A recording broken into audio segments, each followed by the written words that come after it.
तो good morning, कैसे हैं आप लोग? आई होप आप लोग अच्छे होंगे। ज्योति वर्मा देहाती डांस वीडियो के ब्लॉग में आप लोगों का स्वागत है। आज हमारे घर पे प्रोग्राम है और सब लोग तैयार हो गए हैं। आज कलसा उठेगा, घुमाया जाएगा, सप्ताह बैठने वाला है। आज से स्टार्टिंग होगा तो उसी का कार्यक्रम चालू है और सब क्या बोलते हैं,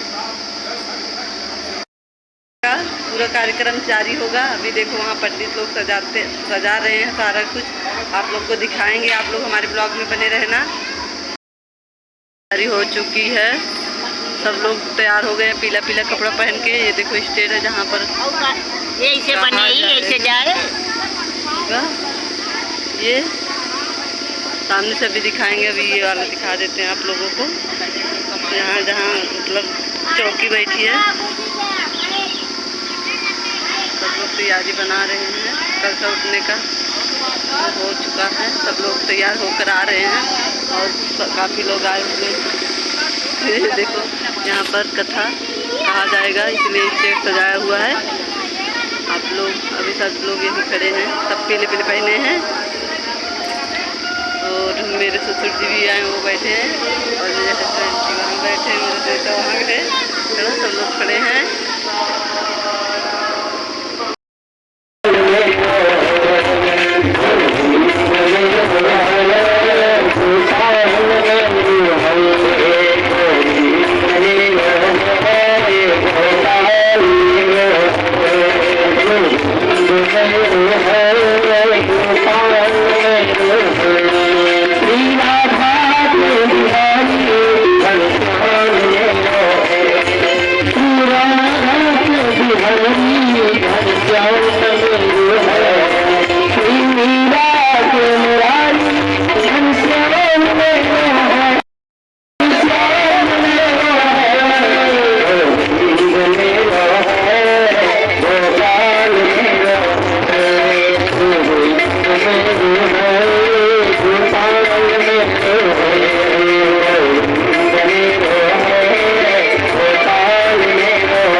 नहीं वर्णन किया।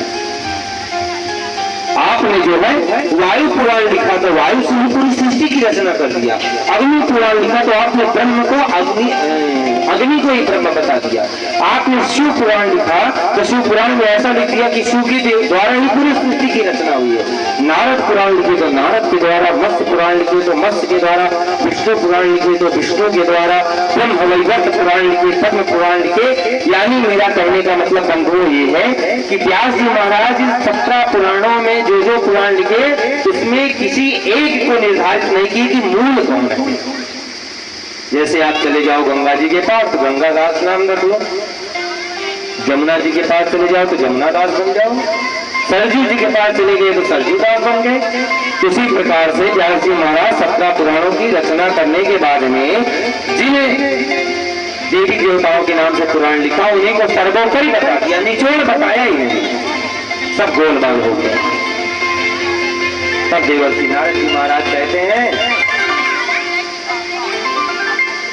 जब तक भगवान नारायण की कृपा हे व्यास जी आपके ऊपर नहीं होगी तब तक, और जब तक भगवान की परासत्ता सत्य जो है आप निचोड़ निकाल करके नहीं रचना करोगे तब तक आपको संतोष नहीं होगा।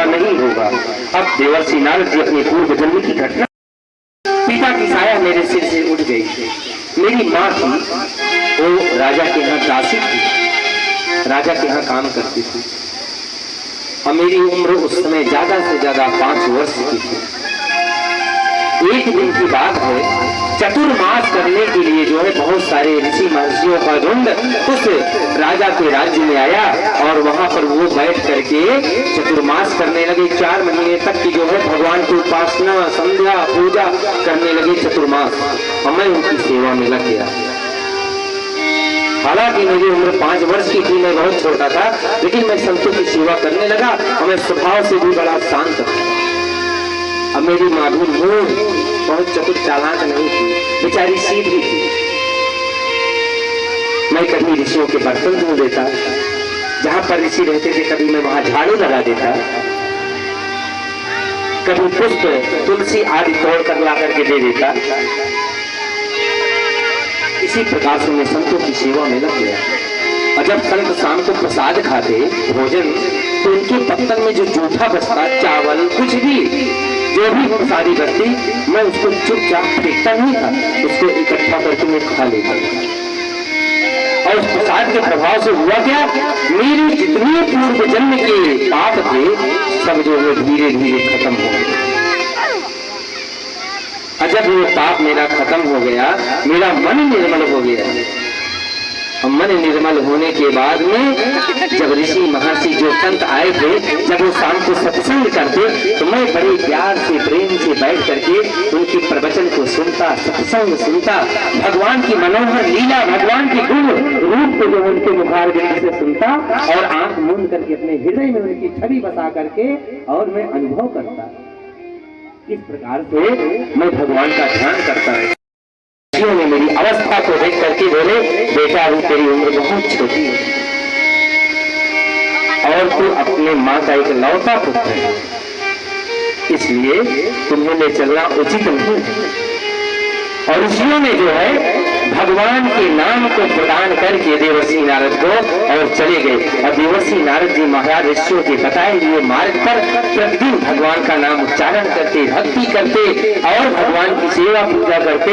और बहुत सोचते कि मैं घर से निकल जाऊं, लेकिन एक माँ थी, माँ के मोह बंधन के कारण देवर्षि नारद नहीं निकल पा रहे थे। बंधु, एक दिन घटना क्या हुई, देवर्षि नारद जी कहते हैं, व्यास जी महाराज, मेरी माँ गाय को दूहने के लिए जा रही थी और उसी समय एक काले सर्प ने मेरी माँ को डस लिया और मेरी माँ वहीं पर मर गई, मृत्यु हो गई। मृत्यु होने के बाद में इकलौता मैं पुत्र था, मेरी माँ का कोई सहारा नहीं था, इसलिए मैं उसे छोड़ के जा रही रहा था। लेकिन जब मेरी माँ को सर्प ने डस लिया, मेरी माँ का प्राणांत हो गया, तो मैं संसार की नजरों में बहुत हो गया। इसके संसार की नजरों में बहुत हो गया, लेकिन मन ही मन में बहुत प्रसन्न हो गया। हे प्रभु, बहुत बड़ी आपकी कृपा हुआ, जो माँ के ममता का, मोह का जो बंधन मेरे हृदय से आप काट दिए। मैं बहुत प्रसन्न हुआ और माँ का अंतिम संस्कार सब कुछ करने के बाद में एक दिन मैं भगवान का नाम जपता हुआ ऋषियों के द्वारा बताए हुए उनके गुण रूप को चिंतन करते करते मैं निकल पड़ा। जाते जाते बड़े बड़े गांव पड़े, अहीरों के, क्षत्रियों के जो है बड़े बड़े नगर पड़े, लेकिन मैं सबको लांघता पार करता चला गया। घनघोर जंगल में जा पहुंचा, भूख प्यास से मैं व्याकुल हो गया। फिर मुझे घनघोर जंगल में एक नदी मिली। नदी मिलने के बाद में उस नदी में मैं स्नान किया और सुंदर जो है ठंडा ठंडा जल का पान किया। उस जल को पीने से मेरे शरीर की सारी थकावट मिट गई। मैं वहां पर बैठ गया एक पीपल के वृक्ष के नीचे और चतुर्मास करने आए हुए ऋषियों के मुख से मैंने जो सुना था कि भगवान कैसे होते हैं, भगवान का स्वरूप कैसे होता है, भगवान का ध्यान करना कैसे करना चाहिए, भगवान का मंत्र क्या है, मैं आंख मूंद करके और समाधिस्थ हो गया और धीरे धीरे करते करते करते